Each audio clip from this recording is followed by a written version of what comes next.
അയർലൻഡിലെ Mayo കൗണ്ടിയിലെ ബലീന എന്ന് പറയുന്ന സ്ഥലത്ത് നിലനിൽക്കുന്ന ബെല്ലി കാസിൽ മനോഹരമായിട്ടുള്ളൊരു കൊട്ടാരത്തിൻ്റെ കഥയാണെന്ന് ഡബ്ലിൻ വേ ചാനലിൽ ഞാൻ ബബ്ലു.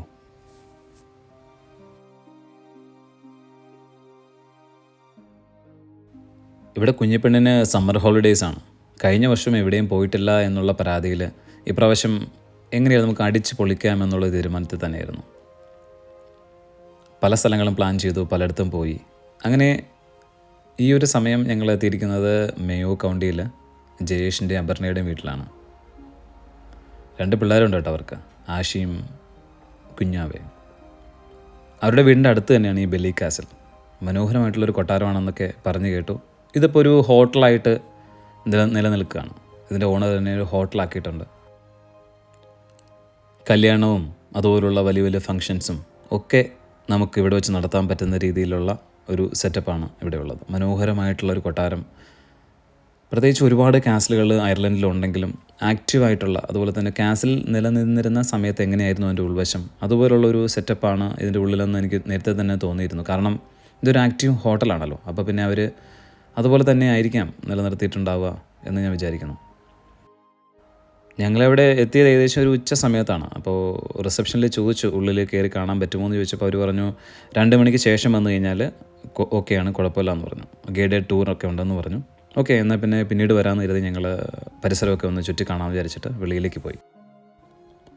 വളരെ വിചിത്രമായിട്ടുള്ള മരം കണ്ടിട്ട് കുഞ്ഞിപ്പെണ്ണ് എന്നോട് പറഞ്ഞു, പപ്പ മരം കാണുമ്പോഴത്തേക്ക് പേടിയാവുന്നുണ്ട് കേട്ടോ. അതുപോലെ തന്നെ രാത്രിയിലൊക്കെ എങ്ങനെയാണ് ആളുകൾ ഇവിടെ വരിക? അപ്പം ഞാൻ അവളോട് ചോദിച്ചു, രാത്രി എന്തിനാണ് നമ്മൾ പേടിക്കുന്നത്? രാത്രിയിൽ നമ്മളെ ഒന്ന് പേടിപ്പിക്കാനായിട്ട് ഇവിടെ ഒന്നുമില്ല. നമ്മൾ രാത്രി പേടിക്കേണ്ട ആവശ്യമില്ല. അപ്പോൾ അവൾ എന്നെ നെഞ്ചത്തോട് ചാരിയിരുന്നിട്ട് പറഞ്ഞു, പപ്പ എനിക്കൊരു കഥ പറഞ്ഞതാണ്. എപ്പോഴത്തെയും പോലെ ഞാൻ അവൾക്കൊരു കഥ പറഞ്ഞു കൊടുത്തു. പണ്ടൊരു രാജ്യത്തിൽ ഒരു രാജാവുണ്ടായിരുന്നു. അദ്ദേഹത്തിന് സുന്ദരിയും ബുദ്ധിമതിയായിട്ടുള്ള ഭാര്യയുണ്ടായിരുന്നു. അവർക്ക് 2 മക്കളായിരുന്നു. 3ാമതൊരു കുഞ്ഞുകൂടി വേണം, അതൊരു പെൺകുഞ്ഞ് വേണം എന്നൊക്കെ ആഗ്രഹിച്ച് അവരൊരു കുഞ്ഞിനു കൂടി ജന്മം കൊടുക്കാൻ തീരുമാനിച്ചു.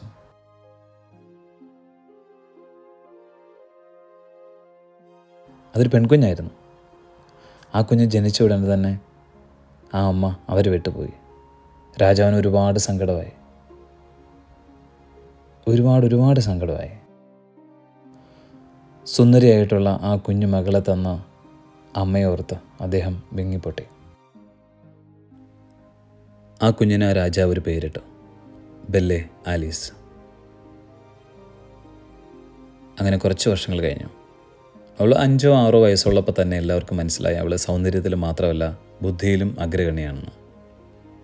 അതുകൊണ്ട് തന്നെ എല്ലാവർക്കും ഇഷ്ടമായിരുന്നു, കൊട്ടാരത്തിലാണെങ്കിലും ജനങ്ങൾക്കാണെങ്കിലും ഒക്കെ. അങ്ങനെ അവൾ ഒരു ദിവസം അവളുടെ പപ്പായെ കണ്ടിട്ട് ചോദിച്ചു, പപ്പ എനിക്കൊരു ചോക്ലേറ്റ് കൊണ്ടൊരു കൊട്ടാരം ഉണ്ടാക്കി തരുമെന്ന്. മക്കളുടെ ഏതാഗ്രഹവും സാധിച്ചു കൊടുക്കുന്ന ഒരു പിതാവായിരുന്നു ആ രാജാവ്. രാജാവ് ഉടൻ തന്നെ കൊട്ടാരത്തിലെ എഞ്ചിനീയർമാരെ വിളിപ്പിച്ചു ഒരു ചോക്ലേറ്റ് കൊണ്ടൊരു കൊട്ടാരം ഉണ്ടാക്കണമെന്ന് അവരോട് ആവശ്യം പറഞ്ഞു. പക്ഷെ അവരൊന്നും ഇതിനെക്കുറിച്ചൊന്നും കേട്ടിട്ടില്ല. ഇതുവരെ ആരും ഉണ്ടാക്കിയതായിട്ടുള്ള ചരിത്രമില്ല. അങ്ങനെ രാജാവ് ഒരു വിളംബരം പുറപ്പെടുവിച്ചു. ഇങ്ങനെ ഒരു കൊട്ടാരം ഉണ്ടാക്കി തരുന്ന ആൾക്ക് 100 പൊൻപണം നൽകുമെന്ന് ഒരു വാഗ്ദാനവും നൽകി.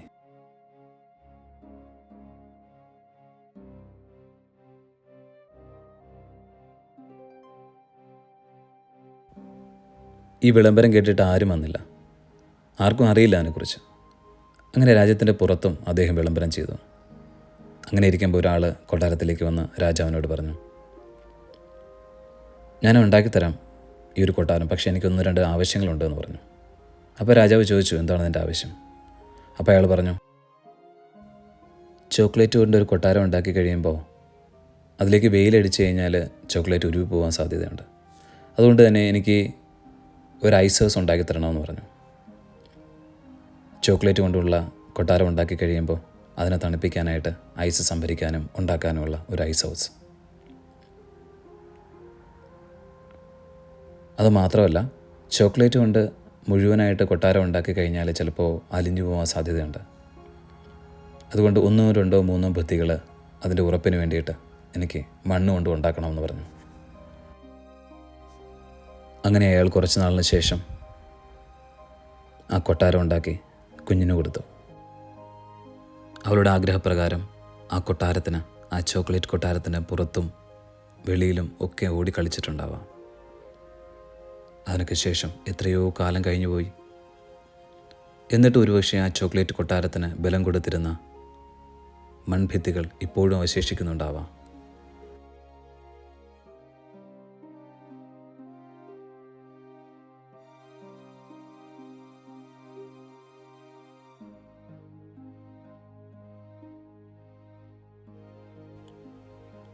ഈ ഒരു കഥ പറഞ്ഞതിന് ശേഷം കുഞ്ഞിപ്പെണ്ണ് എന്നോട് ചോദിച്ചു, പപ്പ ഇത് ശരിക്കുള്ള കഥ തന്നെയാണോ, അതോ പപ്പ വെറുതെ കള്ളം പറഞ്ഞാണോ?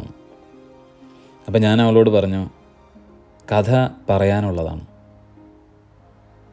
ചിലപ്പം സത്യമാവാം, ചിലപ്പോൾ അസത്യമാവാം. ഈ കഥ ഞാൻ എവിടെയും കേട്ടിട്ടുള്ളതല്ല, എവിടെയും ആരും എഴുതി വെച്ചിട്ടുള്ളതല്ല. എനിക്കന്നേരം പറയാൻ തോന്നി, അതങ്ങ് പറഞ്ഞു എന്ന് മാത്രമേ ഉള്ളൂ.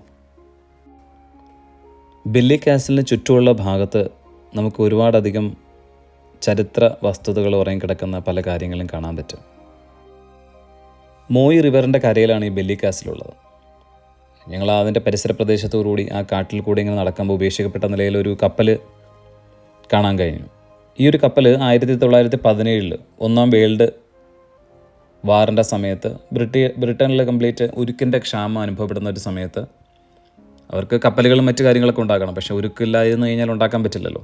അപ്പോൾ അതിനെ ഏകദേശം ഒരു 12ഓളം കപ്പലുകൾ അവർ കോൺക്രീറ്റ് ഉപയോഗിച്ചിട്ട് ഉണ്ടാക്കി.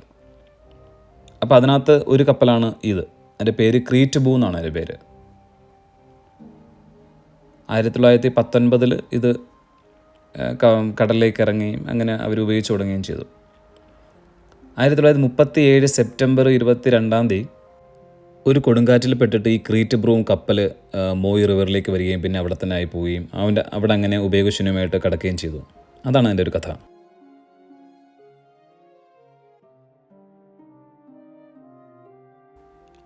മുസ്ലിം എന്നുള്ളൊരു ബോർഡ് കണ്ട് മുന്നിലോട്ട് നടന്ന് ഞങ്ങൾക്ക് കാണാൻ പറ്റി. വിചിത്രമായിട്ടുള്ള ഒരു ശവകുടീരമാണ്.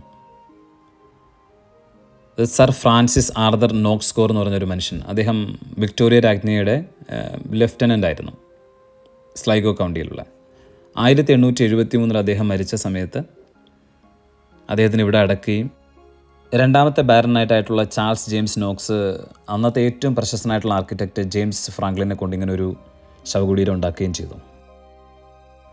കാടിൻ്റെ ഉള്ളിലൂടെ നടക്കുന്ന സമയത്തൊക്കെ നമുക്ക് ഫെയറി ഹൗസുകൾ കാണാൻ പറ്റും.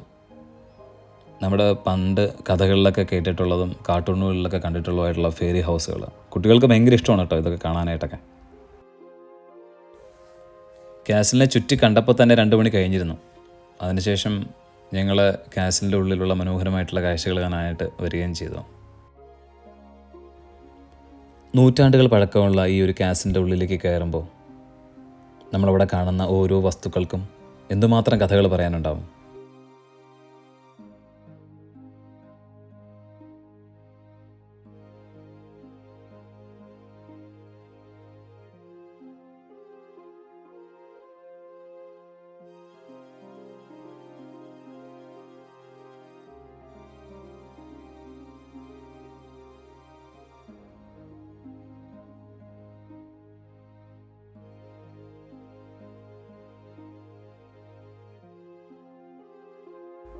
മനോഹരമായിട്ടുള്ള ഒരുപാട് പെയിൻറ്റിങ്സുകൾ നമുക്കിവിടെ കാണാൻ പറ്റും.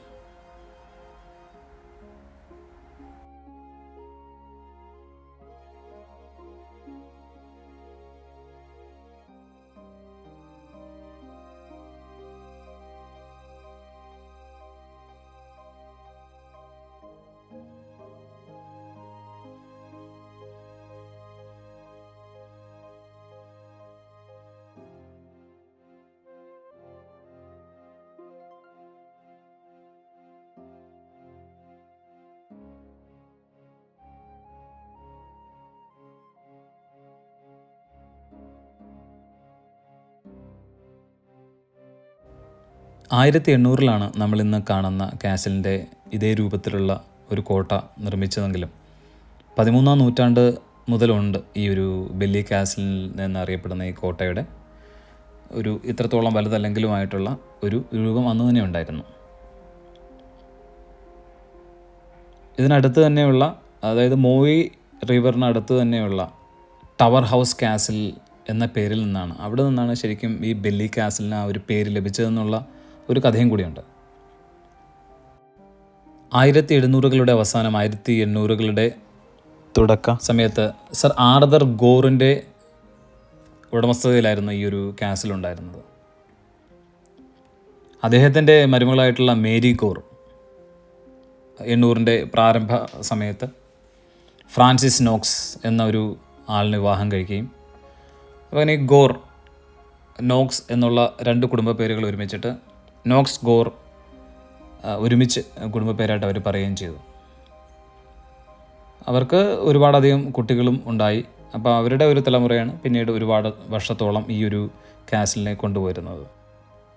ഫ്രാൻസിസ് ആർതർ നോക്സ് തന്നെയാണ് ഈ ഒരു ബെല്ലി കാസിലിൻ്റെ ഇന്ന് ഈ കാണുന്ന രൂപത്തിലുള്ള വലിയ മനോഹരമായിട്ടുള്ള രൂപത്തിലേക്ക് മാറ്റാനായിട്ട് ചുമതലപ്പെടുത്തിയത്, നിർമ്മാണത്തിനുള്ള കാര്യങ്ങൾ ഏറ്റെടുത്ത് ചെയ്യിപ്പിക്കുകയൊക്കെ ചെയ്തത്.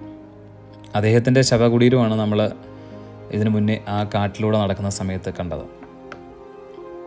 ജെയിംസ് ഫ്രാങ്ക്ലിൻ ഫുള്ളർ എന്ന് പറഞ്ഞ ഒരു ശില്പി ഉണ്ടാക്കിയിട്ടുള്ള ഒരു വിചിത്രമായിട്ടുള്ള ഒരു ശവകുടീരം.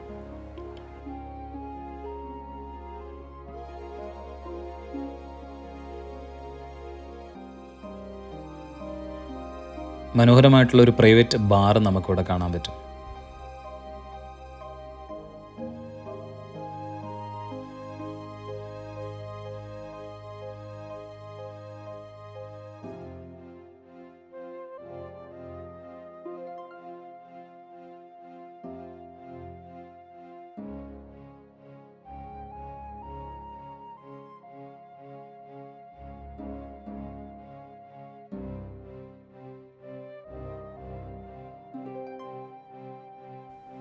(1942) വരെ നോക്സ് ഗോർ കുടുംബത്തിലായിരുന്നു ഈ ഒരു ബെല്ലി കാസിലിൻ്റെ ഉടമസ്ഥത. അതിനുശേഷം 2ാം ലോകമഹായുദ്ധത്തിൻ്റെ സമയത്ത് 1942 എസ്റ്റേറ്റ് വിൽക്കേണ്ടി വന്നു. ഈ 42-നും 61-നും ഇടയിൽ ബെല്ലി കാസിൽ പല ആളുകൾ വാങ്ങിക്കുകയും വിൽക്കുകയൊക്കെ ചെയ്തു. അങ്ങനെ ബേക്കറ്റ് ഫാമിലി കൈവശം വെച്ചിരിക്കുന്ന സമയത്താണ് 1961 ആ ഒരു സമയത്ത് മയോ കൗണ്ടി കൗൺസിലിലേക്ക് ഈ ഒരു ബെല്ലി കാസിൽ വന്ന് ചേർന്നു, അവരിലേക്ക് ലയിച്ചു. 61 സമയത്ത് മാർഷൽ ഡോറൻ ഈ ഒരു എസ്റ്റേറ്റ് വാങ്ങാൻ തീരുമാനിക്കുകയും അദ്ദേഹത്തിൻ്റെ പിന്തുടർച്ചക്കാരാണ് ഇപ്പം ഈ ഒരു ബെല്ലി കാസിലിനെ കൊണ്ടുപോകുന്നതും ഈ ഹോട്ടലായിട്ട് നടത്തുന്ന സംഭവങ്ങളൊക്കെ നമുക്ക് കാണാൻ പറ്റുന്നത്.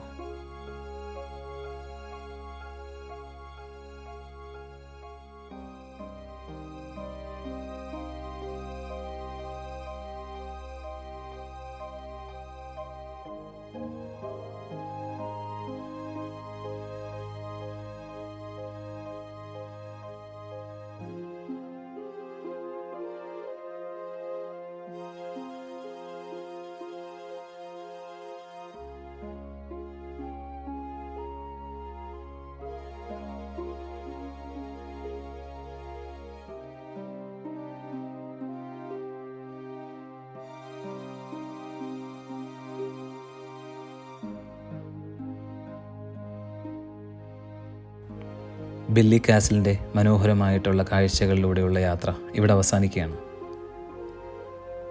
ഇനി മറ്റൊരു ഇടത്തിലേക്കുള്ള യാത്ര. അടുത്ത വട്ടം കാണുന്നവരെ നമസ്കാരം. വീഡിയോ ഇഷ്ടപ്പെടുകയാണെങ്കിൽ ഷെയർ ചെയ്യുക, സബ്സ്ക്രൈബ് ചെയ്യുക, ലൈക്ക് ചെയ്യുക, കമൻറ്റ് ചെയ്യുക.